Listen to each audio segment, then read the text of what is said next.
Yesus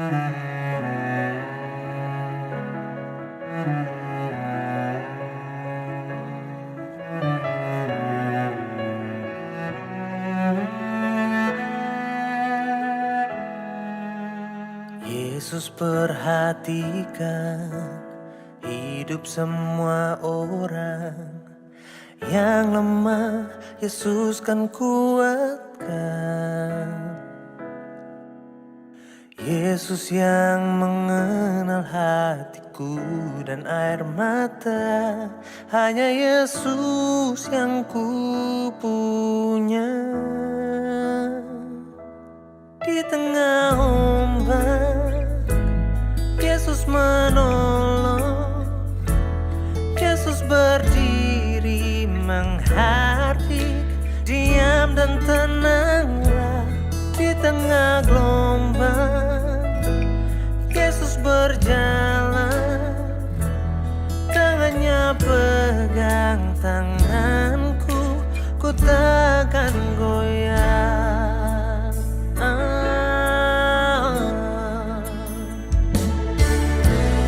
Yesus perhatikan hidup semua orang yang lemah, Yesus kan kuatkan. Yesus yang mengenal hatiku dan air mata, hanya Yesus yang ku punya. Di tengah ombak, Yesus menolong. Yesus berdiri menghardik, diam dan tenanglah di tengah gelombang. Yesus berjalan, tangannya pegang tanganku, ku takkan goyah.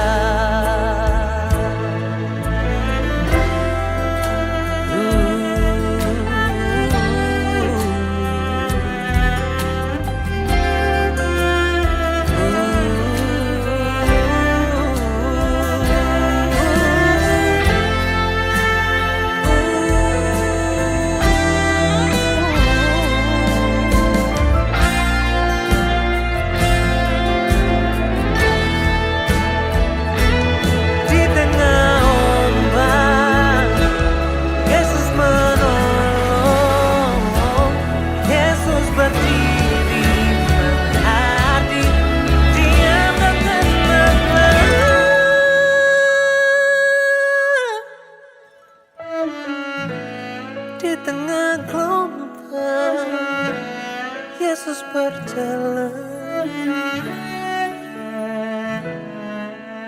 menggenggam tanganku.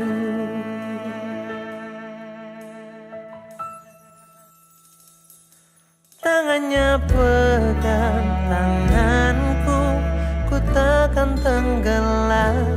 Tangannya pegang tanganku, ku takkan goyah.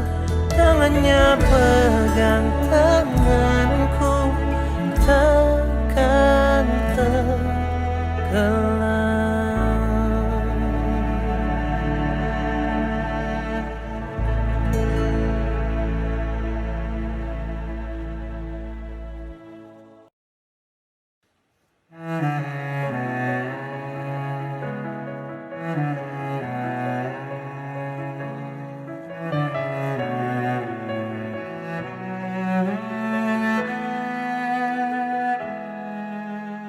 Yesus perhatikan hidup semua orang yang lemah, Yesus kan kuatkan.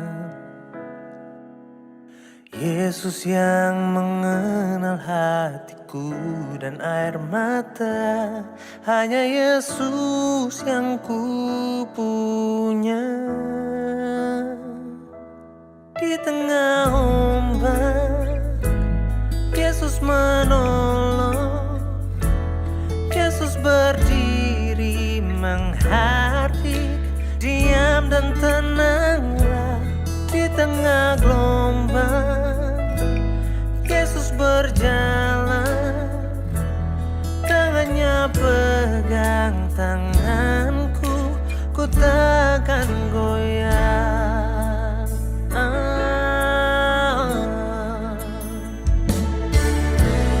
Yesus perhatikan hidup semua orang yang lemah, Yesus kan kuatkan. Yesus yang mengenal hatiku dan air mata, hanya Yesus yang ku punya. Di tengah ombak, Yesus menolong. Yesus berdiri menghardik, diam dan tenanglah. Di tengah gelombang, Yesus berjalan, tangannya pegang tanganku, ku takkan goyah.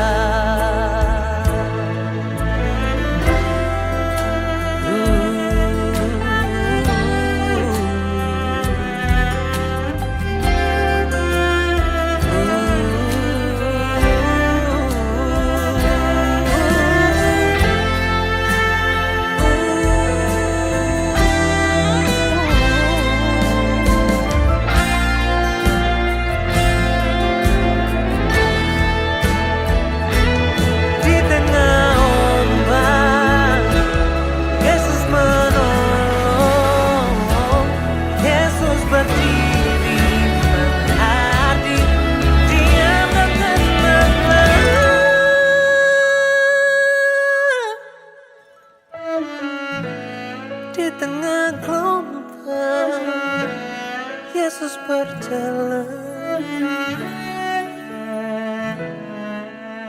menggenggam tanganku.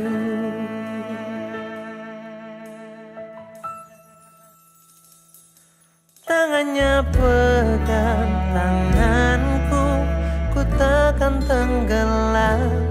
Tangannya pegang tanganku, ku takkan goyah. Tangannya pegang tanganku, takkan tenggelam.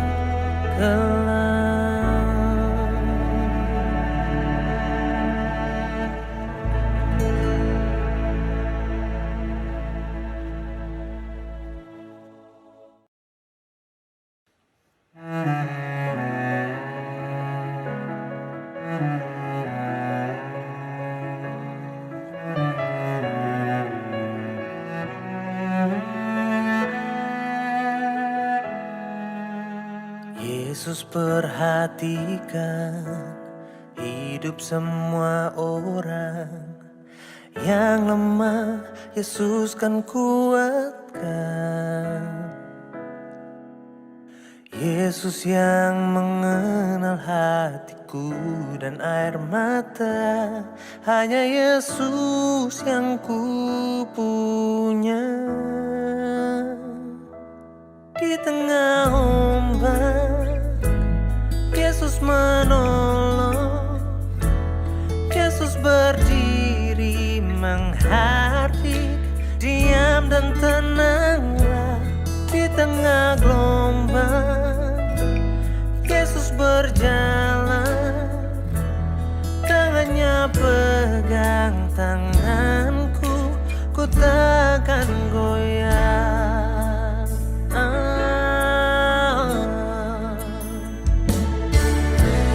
Yesus perhatikan hidup semua orang yang lemah, Yesus kan kuatkan.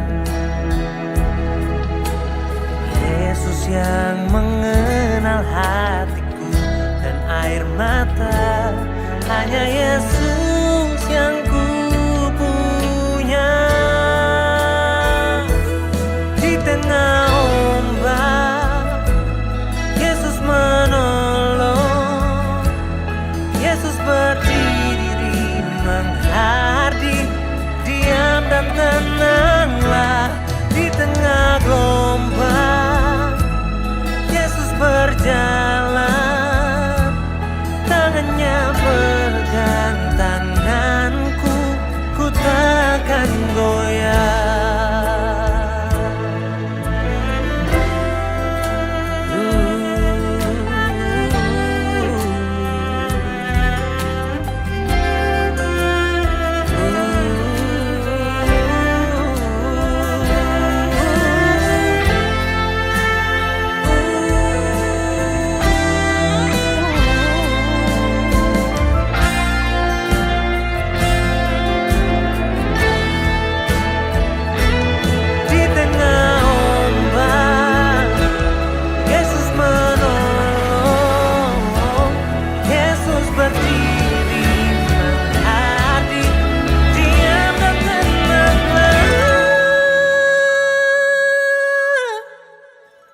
di tengah gelombang. Yesus berjalan, menggenggam tanganku.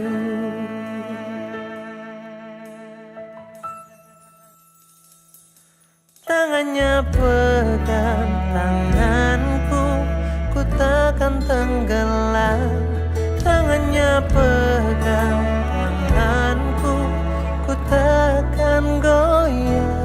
Tangannya pegang tanganku, takkan tenggelam.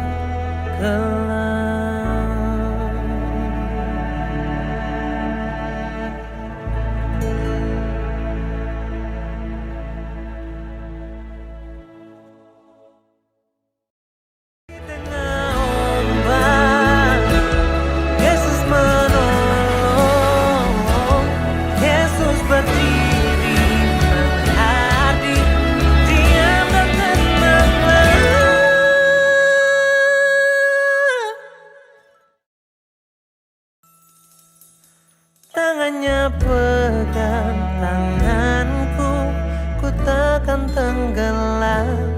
Tangannya pegang tanganku, ku takkan goyah.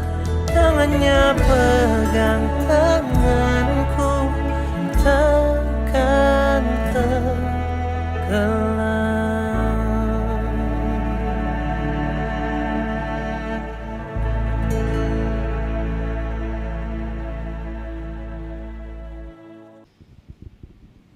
Selamat pagi teman-teman yang dikasihi dalam Kristus.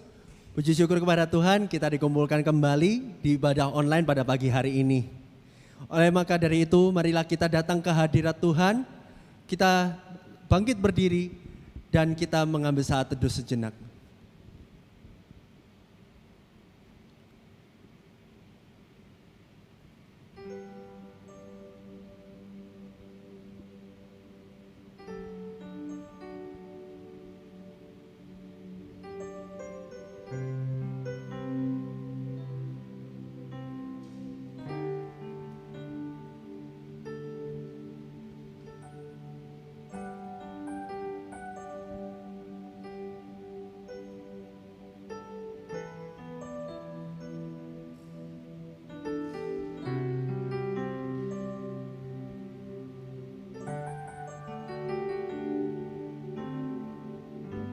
Amin. Mari teman-teman kita bersama-sama membaca bacaan pertanggapan. Segala jalan Tuhan adalah kasih setia dan kebenaran bagi orang yang berpegang pada perjanjiannya dan peringatan-peringatannya. Sesungguhnya mata Tuhan tertuju kepada mereka yang takut akan Dia, kepada mereka yang berharap akan kasih setianya. Bersama-sama. Betapa berharganya kasih setiamu ya Allah, anak-anak manusia berlindung dalam naungan sayap-Mu. Marilah kita sama-sama mengangkat hormat dan syukur kita melalui pujian ini.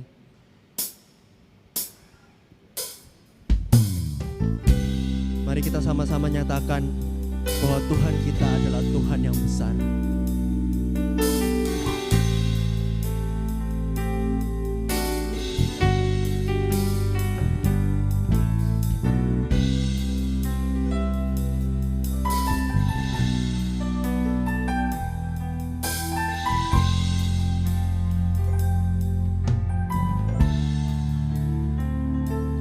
Ku beri kemuliaan dan hormat, ku angkat suara pujian, ku agungkan nama-Mu. Ku beri kemuliaan dan hormat, ku angkat suara pujian, ku agungkan nama-Mu. Sebab Kau besar, perbuatan-Mu ajaib, tiada seperti Engkau, tiada seperti Engkau. Sebab Kau besar, perbuatan-Mu ajaib, tiada seperti Engkau. tiada seperti Engkau. Marilah kita kembali memberi kemuliaan bagi Tuhan.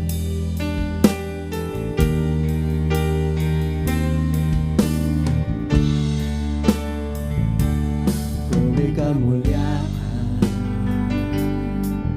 dan hormat, ku angkat suara pujian, ku agungkan namamu. Ku beri kemuliaan dan hormat, ku angkat suara pujian, ku agungkan namamu. Sebab kau besar, perbuatanmu ajaib, tiada seperti Engkau, tiada seperti Engkau. Sebab kau besar, perbuatanmu ajaib, tiada seperti Engkau, tiada seperti. Sebab kau besar, perbuatanmu ajaib, tiada seperti Engkau, tiada seperti Engkau.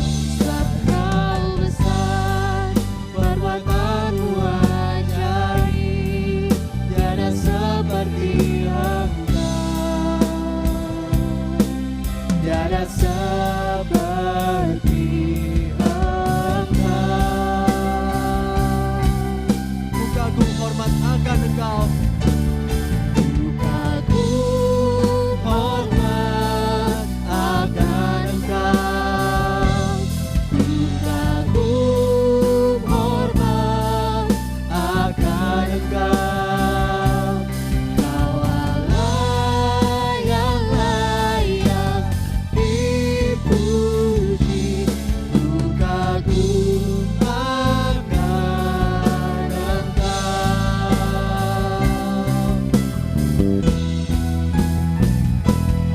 Ku kagum hormat akan Engkau. Ku kagum hormat akan Engkau. Kau Allah yang layak dipuji. Ku kagum akan Engkau. Ku kagum akan Engkau Tuhan. Ku kagum akan Engkau. Ku kagum akan Engkau.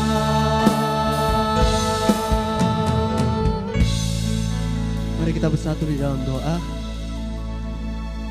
Bapa kami yang di sorga, Bapa yang baik, puji syukur ya Tuhan, kami datang kepadamu membawa berkat dan anugerah-Mu ya Bapa di dalam hidup kami. Tuhan, ini kami kembali datang ke hadirat-Mu ya Bapa, untuk bisa kembali beribadah ya Tuhan, untuk bisa memuji dan memuliakan nama-Mu, untuk kembali mengenal kebenaran firman-Mu lagi ya Bapa. Bapa, seringkali kami melakukan kesalahan ya Tuhan. Tapi kami bersyukur ya Tuhan bahwa Engkau adalah Tuhan yang Maha Penebus. Tuhan, kiranya hati kami selalu ingat kepadamu ya Tuhan. Jikalau kami melakukan kesalahan ya Tuhan, kami datang kembali kepadamu, bertekuk lutut dan juga mengucapkan pengakuan dosa kami ya Bapa. Bapa, sertai ya Tuhan ibadah ini dari awal hingga akhirnya. Dan kiranya ya Tuhan, apapun yang terjadi ya Tuhan, segala kehendak-Mu yang jadi. Terpujilah nama-Mu, di dalam nama Tuhan kami Yesus Kristus, kami sudah berdoa dan mengucap syukur. Amin. Allah kita sungguh amatlah baik, kasih setianya selalu menopang kita. Mari kita bersama-sama mengangkat suara kita mengangkat puji-pujian yang terbaik bagi Tuhan.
Teman-teman, menjadi seorang Kristus tidak cukup hanya mengaku di lidah saja. Tidak hanya datang tiap minggu untuk beribadah. Tapi menjadi seorang Kristen harus mengalami dan melewati pergumulan hidup bersama Tuhan dan ditolong oleh Tuhan. Sebelum kita mendengarkan firman Tuhan, marilah kita datang kepada Tuhan dengan segala kerendahan hati kita. Marilah kita minta pertolongan dari Tuhan.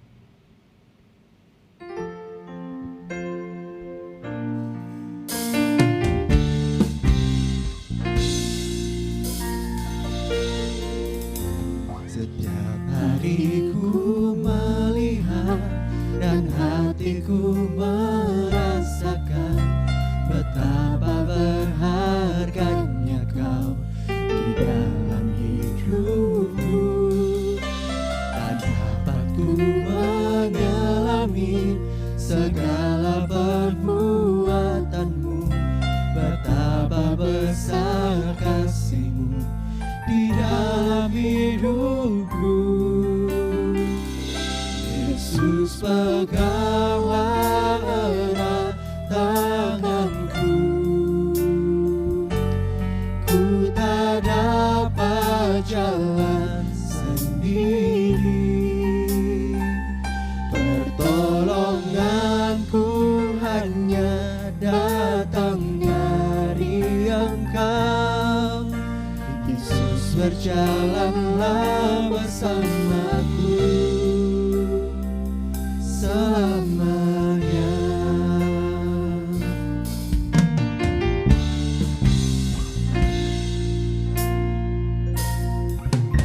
Setiap hari ku melihat dan hatiku merasakan betapa berharganya Kau di dalam hidupku.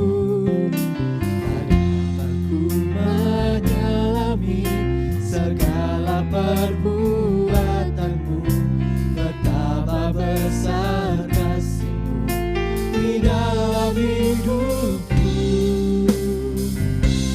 Yesus, peganglah erat tanganku, ku tak dapat jalan sendiri. Pertolonganku hanya datang dari Engkau. Yesus, berjalanlah bersamaku selamanya. Yesus, peganglah erat tanganku, ku tak dapat jalan sendiri. Pertolonganku hanya datang dari Engkau. Yesus, berjalanlah bersamaku selamanya.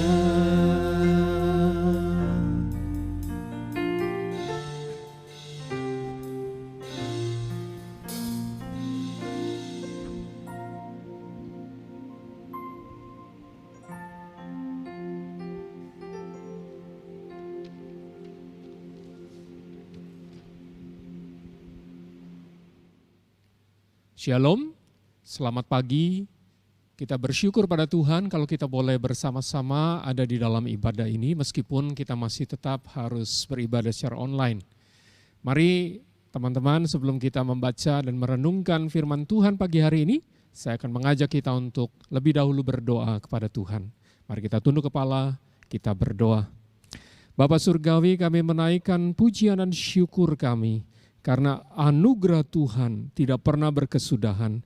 Engkau menyertai kami meskipun situasinya tidak mudah, tetapi kami melihat bahwa pertolongan Tuhan selalu tepat pada waktunya.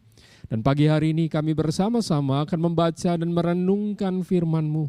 Bila kami boleh dimampukan bukan hanya sebagai seorang pendengar, seorang yang membaca firman Tuhan, tetapi juga menjadi pelaku-pelaku firman.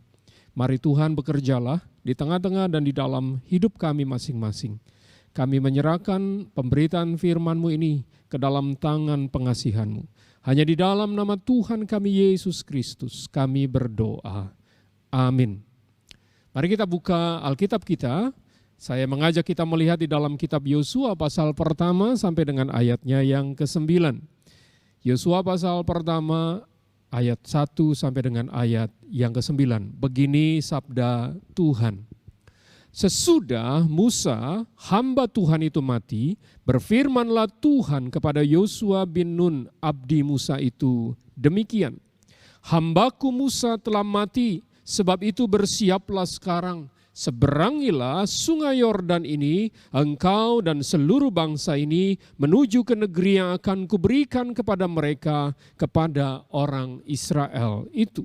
Setiap tempat yang akan diinjak oleh telapak kakimu, kuberikan kepada kamu seperti yang telah kujanjikan kepada Musa.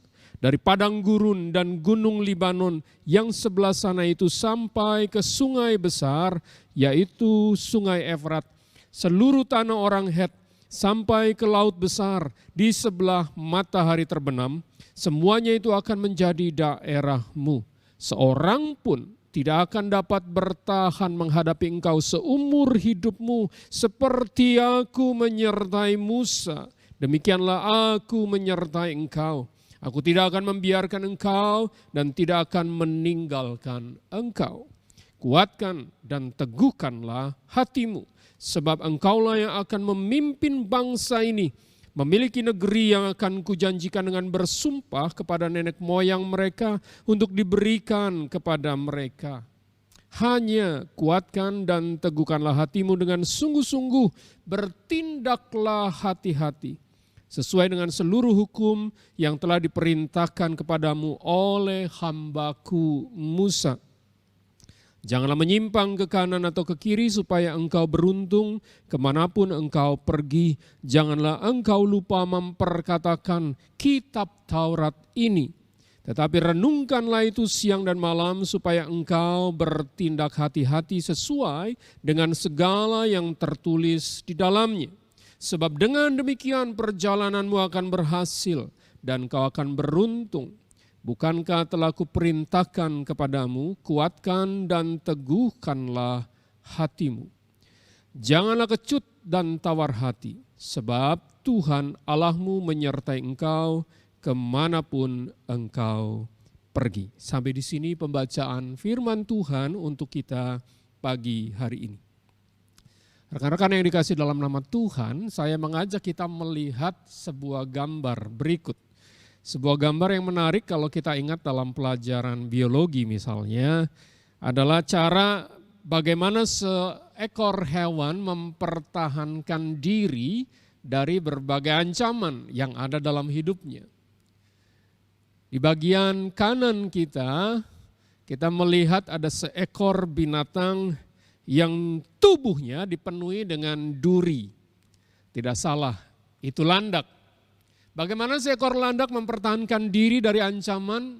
Biasanya dia akan menggulung tubuhnya dan membiarkan duri-duri itu berdiri tajam dan menghalangi musuh atau predator untuk menyerang dan memakannya.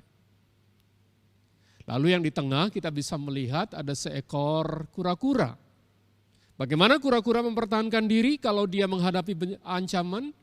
Dia akan memasukkan kepalanya dan keempat kakinya ke dalam tempurung yang memiliki kulit yang sangat keras sehingga tidak ada gigi predator manapun yang bisa meremukannya. Dia akan berada di sana tetap sampai dia menganggap bahayanya lewat. Tapi ada binatang ketiga yang memiliki cara mempertahankan diri dengan sangat unik. Binatang itu adalah seekor bunglon. Seekor bunglon, dimanapun dia berada, dia akan menyesuaikan diri, berkamuflase dengan sekitarnya, dengan lingkungannya. Dengan warna yang ada di mana dia berada. Dengan itulah dia mengelabui pemangsanya dan biasanya itulah cara menyelamatkan diri. Tiga binatang ini dengan cara yang unik, tiba-tiba mengingatkan saya betapa kita juga seringkali memakai cara-cara yang hampir serupa. Pada saat kita merasa ada ancaman, ada tekanan yang datang dalam hidup kita bisa bersikap seperti seekor landak, kita dengan agresif mempertahankan diri, dan kita mungkin menyerang balik sesuatu atau seseorang yang membuat kita ketakutan. Atau kita bisa bersikap seperti seekor kura-kura. Kita masuk dalam tempurung kita dan kita bertahan di sana sampai kita merasa situasinya aman. Atau kita juga bisa bersikap seperti seekor bunglon. Kita melihat situasi, kita beradaptasi, kita kemudian menyesuaikan diri dengan situasi itu dan kita mengikuti arah angin sampai kita merasa semuanya beres. Apakah hanya itu cara bagi kita untuk bisa meloloskan diri, kita bisa melepaskan diri dari tekanan? Adakah cara yang lain? Pada waktu memikirkan cara yang lain, saya kemudian tertegun karena saya membaca Yosua ini. Sebuah pengalaman hidup dari seorang yang bernama Yosua yang buat saya sangat memberikan inspirasi dan menolong untuk kita melihat bagaimana seharusnya kita bersikap di tengah-tengah situasi-situasi yang tidak mudah. Mari saya ajak kita kembali kepada masa yang cukup panjang, masa yang silam, ribuan tahun yang lalu. Mari kita membayangkan ada seorang pria yang hari itu tengah berdiri, dia menyendiri, berada jauh dari perkemahan orang-orang, dan dia ada di tempat itu karena dia sedang mengalami tekanan dalam hidupnya. Tidak salah, dialah Yosua. Hari itu dia berdiri jauh-jauh dari perkemahan karena hatinya sedang diliputi oleh berbagai situasi dan perasaan yang saling campur aduk. Ada perasaan sedih, ada perasaan berat, ada perasaan yang tidak mudah. Nah, saya membayangkan hari itu dia mengalami semua situasi itu. Mengapa? Alasannya sederhana. Karena dalam Yosua pasal 1 ayat 1 dikatakan bahwa Musa meninggal dunia. Loh, apa hubungannya Musa meninggal dengan situasi dan tekanan bagi seorang yang bernama Yosua? Musa bukan hanya sekedar seorang yang pernah hidup sebagai orang Israel, bukan. Tapi dia memiliki segala kapasitas yang sangat dibutuhkan karena dia seorang pemimpin. Musa lah yang memimpin Israel keluar dari tanah Mesir. Musa pula lah yang dipilih oleh Allah karena melaluinya Allah memberikan hukum Taurat bagi bangsa itu. Musa pula lah yang telah memimpin mereka hampir 40 tahun lamanya mengitari padang gurun sebelum hari itu mereka bersiap masuk ke tanah Kanaan. Jadi figur Musa sebagai figur yang tidak akan bisa digantikan oleh siapapun. Ada rasa kehilangan yang besar dan sekaligus juga ada rasa ketidakpastian.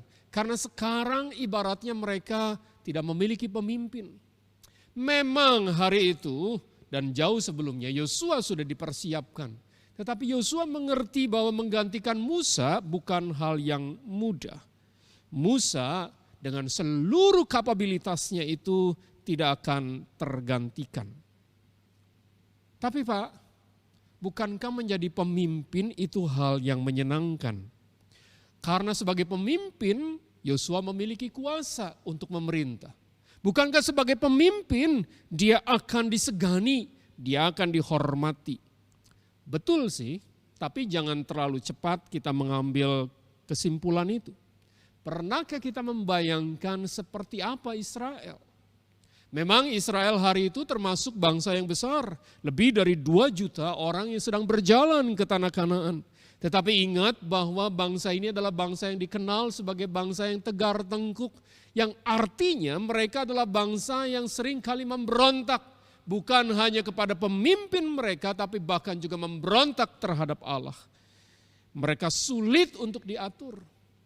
Saya bayangkan kira-kira kalau kita menjadi seorang pemimpin di sekolah, entahkah itu sebagai ketua kelas atau sebagai ketua OSIS barangkali. Sementara kita memimpin teman-teman kita yang juga sulit untuk diatur, tidak mau tunduk, apapun yang kita katakan dan sampaikan selalu dilawan dan tidak pernah ditaati. Kira-kira itulah gambaran yang harus dihadapi Yosua. Tidak berhenti di sana, bagi seorang Yosua memimpin Israel masuk ke tanah Kanaan juga menjadi sesuatu yang tidak gampang. Betul, tanah Kanaan adalah tanah perjanjian. Karena Allah sendiri yang telah berjanji kepada Abraham, kepada seluruh keturunan Abraham. Allah akan memberikan tanah itu. Tetapi tanah itu tidak didapat dengan percuma. Tanah itu tidak diberikan begitu saja, karena mereka harus berjuang, mereka harus berperang, mereka harus menaklukkan tanah itu dari penduduk Kanaan. Loh Pak, bukankah Israel selama pengembaraan mereka pernah menghadapi berbagai peperangan? Betul sekali. Tetapi jangan dilupakan bahwa memang sebenarnya mereka bukan bangsa yang sanggup berperang dengan peralatan yang begitu canggih. Bahkan di awal pengembaraan Allah tidak membawa mereka memasuki jalan pintas, yaitu melewati tanah Filistin. Kenapa? Karena Allah tahu bahwa bangsa ini tidak siap. Pada waktu nanti mereka berperang, bisa-bisa mereka kemudian putus asa, mereka tidak sanggup dan berniat untuk balik. Itulah gambaran dari Israel. Dan itu juga gambaran dan tekanan dari Yosua. Sekarang Yosua akan segera masuk tanah Kanaan. Dialah yang diperintahkan oleh Allah untuk menggantikan Musa. Yosua hari itu barangkali berpikir dan merenung tentang tugas itu. Dia bisa bersikap dan berkata kepada Tuhan, Tuhan, masih banyak orang lain yang lebih mampu. Atau mungkin dia akan berpikir dan berkata dalam hatinya, jelek-jelek begini saya mestinya bisa. Bukankah saya pernah memimpin beberapa peperangan? Saya tidak tahu apa yang ada di dalam hati Yosua karena Alkitab tidak berkata apapun. Tapi yang jelas di dalam bagian awal ini kita segera menjumpai Yosua berjumpa dengan Allah dan Allah yang sedang bicara kepadanya bukan Yosua. Allah yang sedang memberikan sesuatu untuk menolong dia. Bukan Yosua dengan kekuatannya sendiri. Lalu apa yang Allah sampaikan? Apa yang Allah katakan? Ada hal penting yang Allah sampaikan pada waktu Yosua akan memikul tanggung jawab itu. Yaitu pertama adalah Yosua harus menghadapi kesulitan itu. Dan setiap tantangan yang menghadangnya itu dengan berani. Allah memberikan sebuah jaminan, sebuah janji bahwa Allah akan menyertainya. Seperti Allah menyertai Musa, maka Allah akan menyertai Yosua. Dan karena penyertaan Allah itu, maka Allah memberikan sebuah nasihat, kuatkan dan teguhkanlah hatimu. 3 kali kita membaca perkataan Tuhan ini di dalam ayat yang kedua sampai dengan ayat yang ke-9. Ketiga kali perkataan itu untuk menandakan bahwa Allah tidak main-main. Allah menyertai, Allah menolongnya.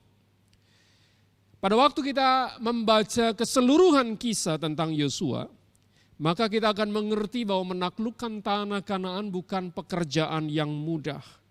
Mereka pernah gagal, mereka pernah kalah, tapi juga beberapa kali Tuhan memberikan kemenangan.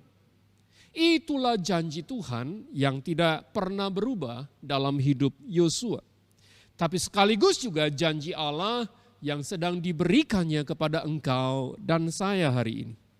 Saya tahu kita mengalami berbagai kesulitan dan tantangan di dalam hidup. Setiap fase hidup selalu ada kesulitannya. Setiap periode hidup kita memiliki tantangannya tersendiri. Bahkan hari ini kita juga sedang berada pada situasi yang tidak mudah dengan pandemi ini. Sampai kapan? Berapa lama lagi? Dengan cara bagaimana kita bisa selamat? Saya berpikir ada satu hal, yaitu kita bisa melaluinya, bersama dengan Tuhan. Tidak perlu panik karena Allah berada di tengah-tengah kita dan Dia berkata, kuatkan dan teguhkanlah hatimu. Di dalam kesulitan Allah tidak pernah meninggalkan. Di dalam kondisi yang mudah Allah tetap menyertai. Itulah cara Tuhan meneguhkan Yosua. Tapi firman Tuhan tidak hanya berhenti di sana. Allah tidak hanya memberikan janji penyertaan kepadanya. Karena Allah juga mengingatkan ada sesuatu yang penting.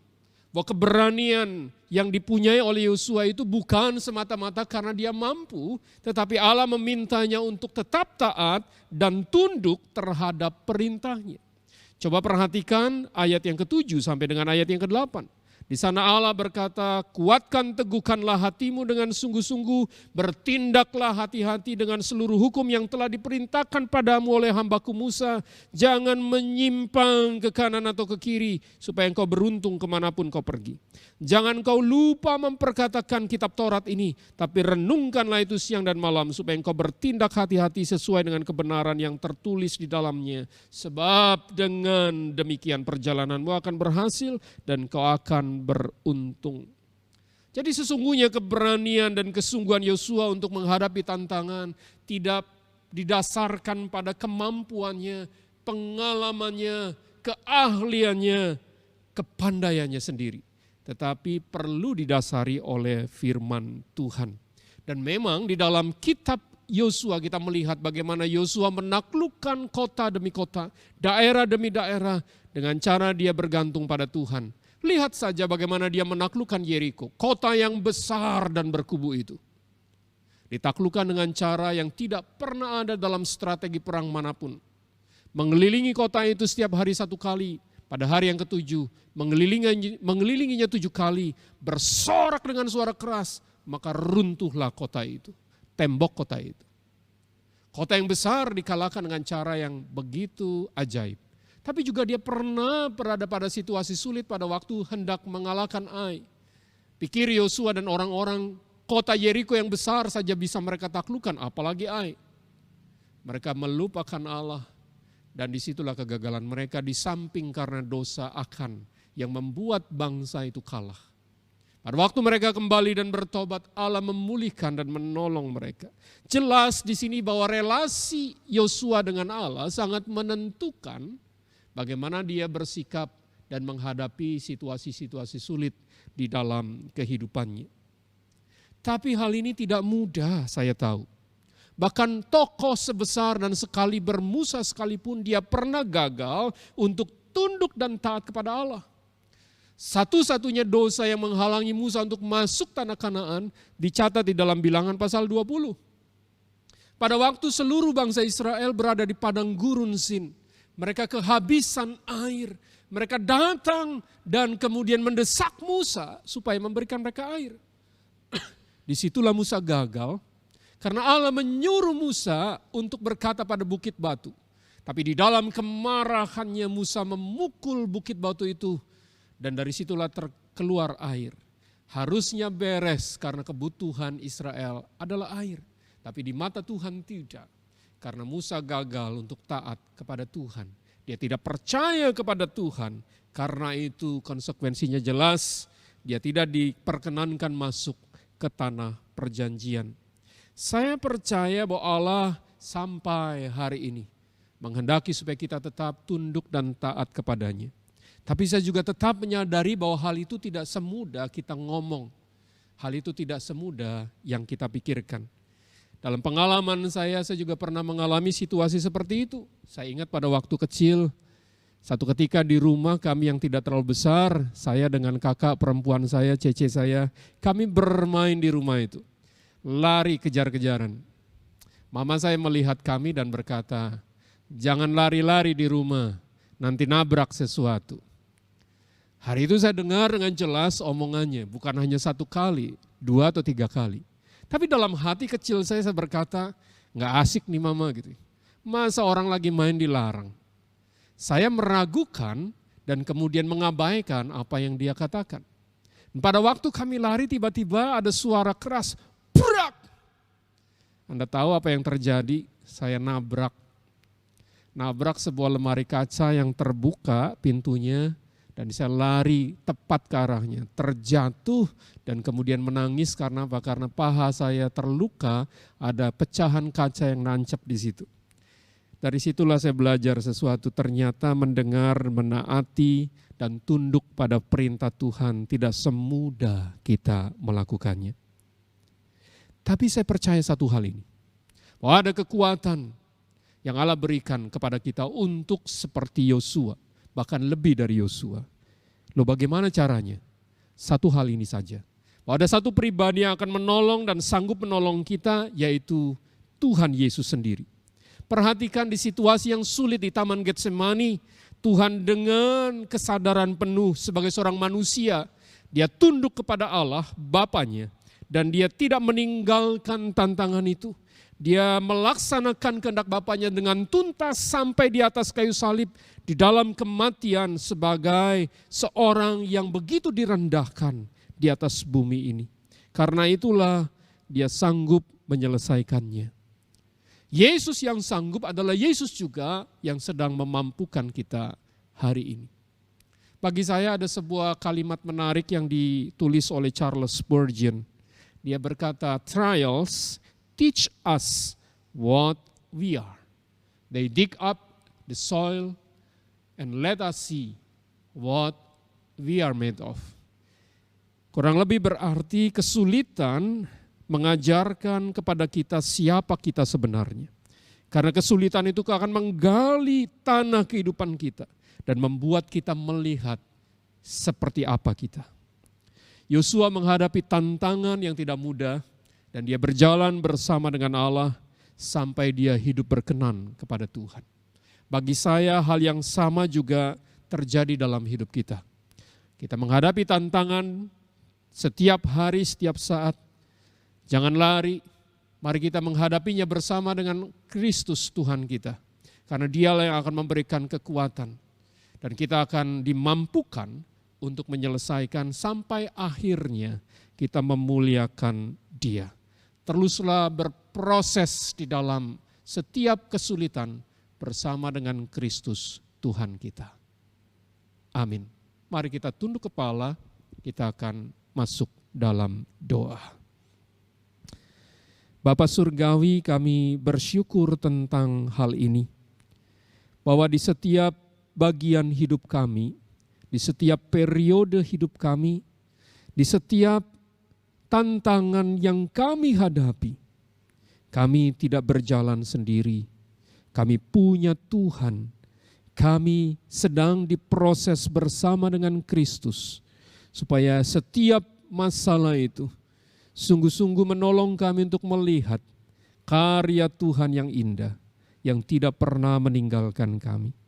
Hamba-Mu berdoa biarlah segala situasi sulit yang masih dihadapi oleh setiap kami yang mendengar dan mengikuti ibadah ini, Tuhan terus bantu dan tolong, sehingga kami dengan anugerah-Mu, kami boleh keluar sebagai seorang pemenang, seperti halnya Yosua dan hidup kami saat ini.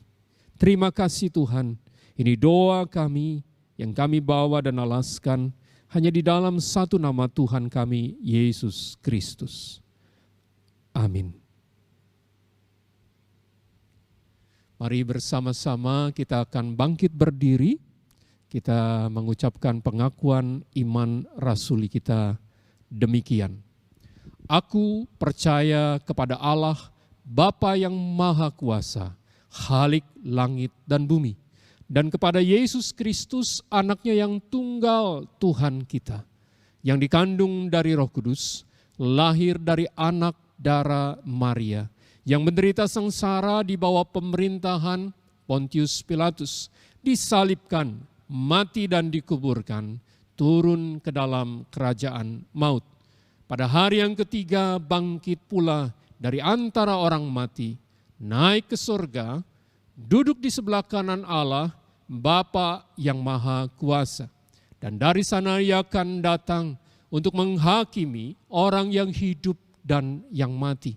Aku percaya kepada Roh Kudus, gereja yang kudus dan persekutuan orang kudus, pengampunan dosa, kebangkitan tubuh, dan hidup yang kekal.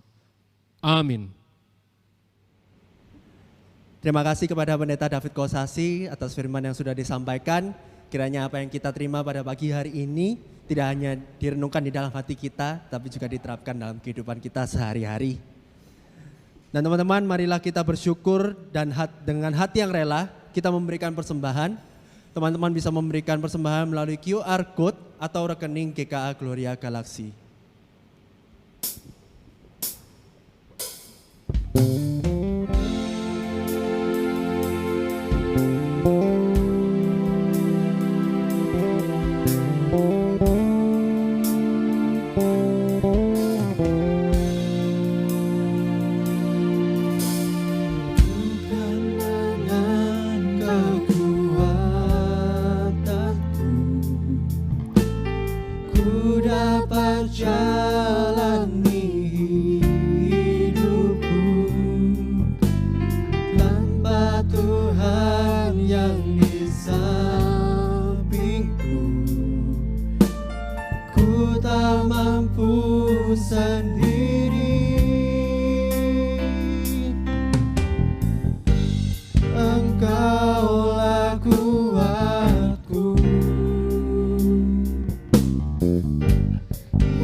Mari bangkit berdiri. Wajahmu dan berseru, pertolongan ku datang darimu. Peganglah tanganku, jangan lepaskan. Kaulah harapan dalam hidupku. Kaulah harapan dalam hidupku. Kaulah harapan dalam hidupku.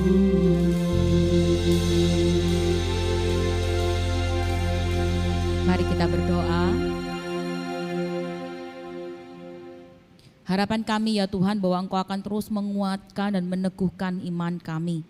Di tengah-tengah keadaan yang saat ini sedang terjadi, kami mau belajar untuk bersyukur, belajar untuk bersuka cita selalu. Saat ini ya Tuhan, kami ingin mewujudkan bentuk iman kami melalui persembahan yang kami berikan. Kiranya persembahan yang kami sudah berikan ini boleh berkenan di hati Tuhan. Pada saat ini pula ya Tuhan, kami ingin bersyafaat bagi beberapa hal. Kami rindu Tuhan bahwa bangsa dan negara kami terus dipulihkan oleh Tuhan. Kami bersyukur ya Tuhan kalau vaksin pada akhirnya boleh diproduksi.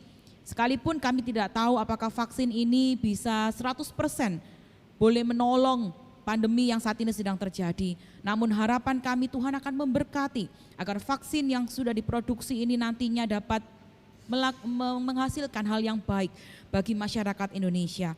Bapak, kami juga berdoa menyerahkan bagi setiap pejabat pemerintah kami yang duduk di pusat sampai dengan daerah. Kiranya Engkau akan terus menolong mereka untuk bisa melakukan tugas dan tanggung jawab mereka. Bapak di dalam surga, saat ini kami juga berdoa menyerahkan bagi masing-masing kami, para pemuda dan remaja Gloria Galaksi. Kami rindu bahwa iman kami semakin hari diteguhkan oleh Tuhan. Dengan kami membaca firman Tuhan setiap hari, dengan kami mau belajar untuk secara sengaja berdoa setiap saat. Kami rindu ya Tuhan bahwa kami semakin dewasa dalam karakter kami dan juga iman rohani kami. Kami berdoa juga bagi kedua orang tua kami. Sampai hari ini mereka berjuang di dalam segala keadaan mereka, dalam pekerjaan mereka, dalam rumah tangga mereka. Kami berdoa ya Tuhan, berikanlah kepada kedua orang tua kami keharmonisan. Segala kesulitan hidup yang terjadi kiranya dapat diselesaikan secara bersama-sama. Dan tolonglah kami agar sebagai anak-anak mereka, kami bisa menunjukkan bakti mereka, penghargaan kepada setiap mereka. Bapa di dalam surga, kami bersyukur kalau sampai hari ini Tuhan memberkati kami, dan biarlah Tuhan akan terus memberkati kami. Terpujilah nama-Mu Tuhan, di dalam nama Tuhan Yesus Kristus kami berdoa. Amin. Mari kita memberikan pujian syukur kepada Tuhan melalui lagu Bapa Terima Kasih.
Kita akan mengakhiri ibadah kita dan saya undang kita untuk boleh bersama-sama menerima doa berkat. Arahkanlah hatimu kepada Tuhan dan jalanilah hidupmu bersama-sama dengan Dia yang terus memproses engkau. Sekarang terimalah berkat Tuhan. Kiranya kasih karunia yang sempurna dari Allah Bapa, anugerah yang berlimpah-limpah dari Tuhan kita Yesus Kristus yang memproses dan menolong kita, serta penyertaan dan pimpinan dari Allah Roh Kudus menyertai hidupmu sekarang sampai selama-lamanya. Amin. Silakan duduk. Saat teduh, ibadah kita selesai. Sampai bertemu minggu depan. Tuhan memberkati.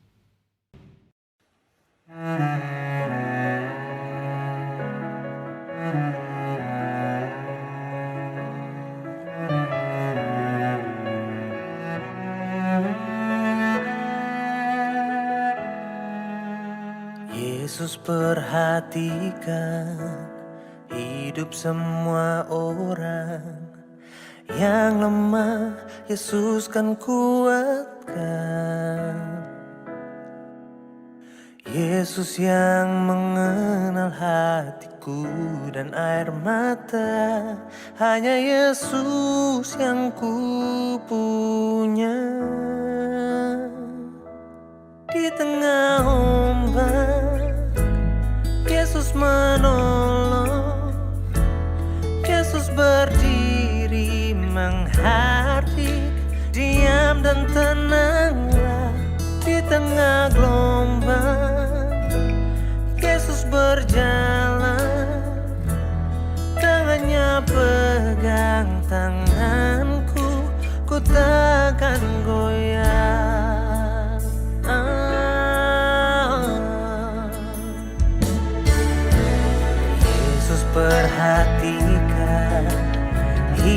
semua orang yang lemah, Yesus kan kuatkan.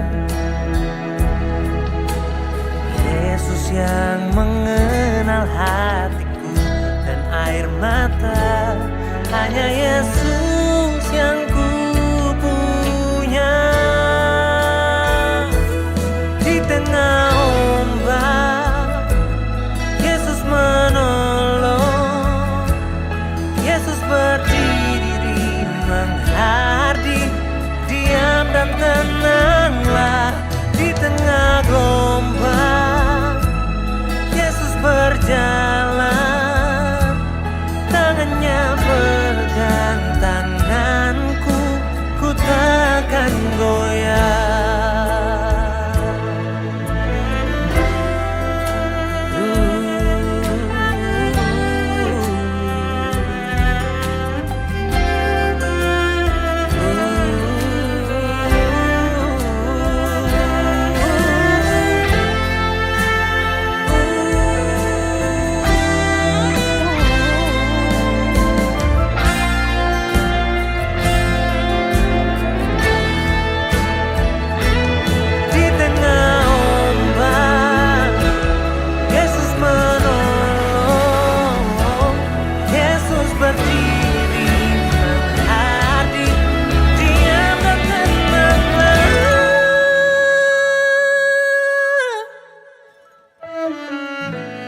Di tengah gelombang, Yesus berjalan, menggenggam tanganku.